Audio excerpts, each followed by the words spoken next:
Hello and welcome to all of you. तो आज हम बात करेंगे टेरिटोरियल आर्मी के बारे में। ये शब्द अभी आप तब से सुन रहे होंगे जब से भारत और पाकिस्तान के बीच में टेंशन्स क्रिएट हुए हैं।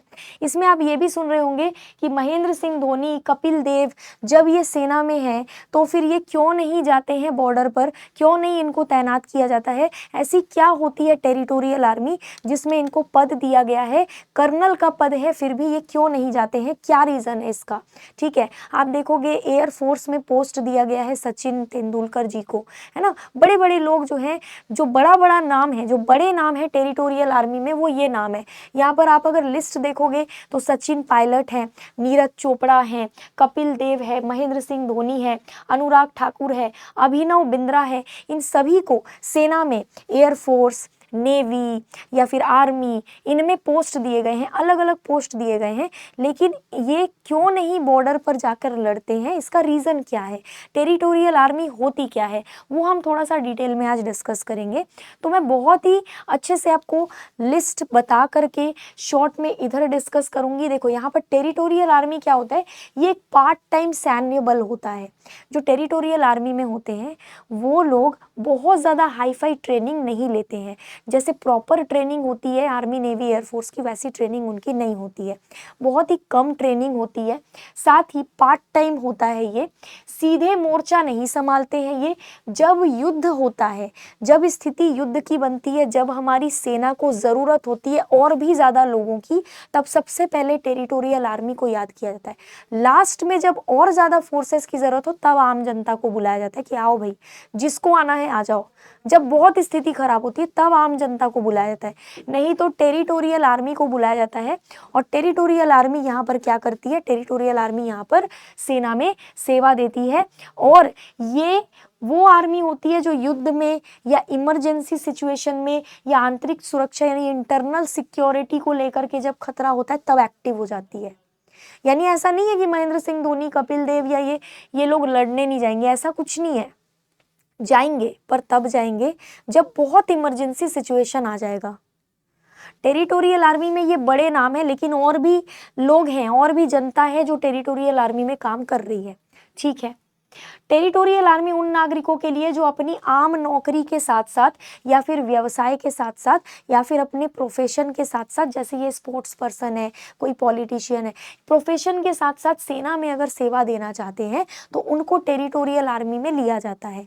जो बड़े नाम है वो है MS धोनी, लेफ्टिनेंट कर्नल है ये टेरिटोरियल आर्मी में। सचिन तेंदुलकर, ये इंडियन एयरफोर्स में एज अ ग्रुप कैप्टन है।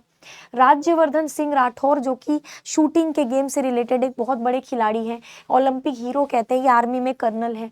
Kapil Dev cricketer, territorial army में है ये भी। अभिनव बिंद्रा शूटिंग से रिलेटेड, शूटिंग गेम से रिलेटेड, ओलंपिक में इन्होंने गोल्ड मेडल दिलाया था, एकल गोल्ड मेडल, ये भी टेरिटोरियल आर्मी में है, लेफ्टिनेंट कर्नल। नीरज चोपड़ा भाला फेंक यानी जैवलिन थ्रो में गोल्ड दिलाया था इन्होंने, इस बार सिल्वर भी दिलाया है, ये इंडियन आर्मी में है। दीपक पुनिया रेसलिंग से जुड़े हैं, ये भी आर्मी में है। मिल्खा सिंह जो थे, है ना, मिल्खा सिंह एथलीट थे, ये सिपाही थे इंडियन आर्मी में। तो ये बड़े नाम है टेरिटोरियल आर्मी में।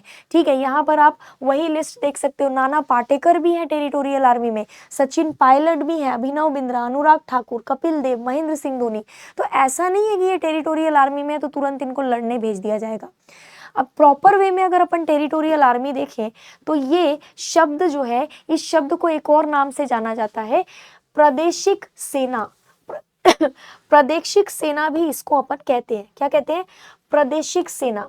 ये एक पार्ट टाइम रिजर्व बल है, अर्धसैनिक बल होता है, सेकेंड लाइन ऑफ डिफेंस भी इसको कहा जाता है। क्या कहता है, second line of defence. Normally इसमें ऐसे लोग होते हैं जो नौकरी या व्यवसाय के साथ सेना में भी काम करते हैं। आर्मी में शामिल लोग सिर्फ कुछ ही महीनों की ट्रेनिंग लेते हैं, ये कुछ ही महीनों की ट्रेनिंग ये लोग लेते हैं, बहुत ज़्यादा ट्रेनिंग इनकी नहीं चलती है। आपात स्थिति या युद्ध काल जैसे हालातों में ही इनको बुलाया जाता है, इमरजेंसी सिचुएशंस में इनको एक्टिव ड्यूटी पर बुलाया जाता है। इनका यूज़ मेनली इंटरनल सिक्योरिटी, आपदा प्रबंधन और सहायक कार्यों के लिए मेनली किया जाता है। ठीक है, टेरिटोरियल आर्मी में पैदल सेना होती है, इंजीनियरिंग, उसके बाद सिग्नल्स और रसद जैसे बहुत सारे विभाग होते हैं, अलग अलग डिपार्टमेंट्स। इसमें बहुत सारी यूनिट्स होती है, जैसे infantry battalion, ecological task force, railway engineering regiment, ये सारे के सारे शामिल हैं। 18 से 18 से 42 साल की आयु के ऐसे लोग जो शारीरिक और मानसिक रूप से फिट हैं, 18 से 42 साल की उम्र के ऐसे लोग जो शारीरिक रूप से एकदम फिट हैं और मानसिक रूप से एकदम फिट हैं, प्रादेशिक सेना में वो भर्ती हो सकते हैं। इसमें पुरुष भी हो सकते हैं, महिलाएं भी हो सकती हैं। तो ये है टेरिटोरियल आर्मी। जब से भारत और पाकिस्तान का टेंशन अराइज हुआ, हर किसी के मुंह पर यही बात है कि टेरिटोरियल आर्मी, टेरिटोरियल क्या होता है? ये कुछ नहीं होता। इमरजेंसी सिचुएशंस में जिनको हम बुलाते हैं, जिस सेना को हम बुलाते हैं, वो होती है territorial army. Full fledged war अगर हो गया, फुल फ्लेजेड युद्ध छिड़ गया, तो टेरिटोरियल आर्मी को हम बुलाएंगे, ऐसे ही हम नहीं बुलाएंगे। ठीक है, अभी हमारी सेना सब कुछ संभाल रही है। बाकी आगे जो भी अपडेट आएगा वो भी डिस्कस करेंगे, मिलेंगे अगले वीडियो में। Thank you so much.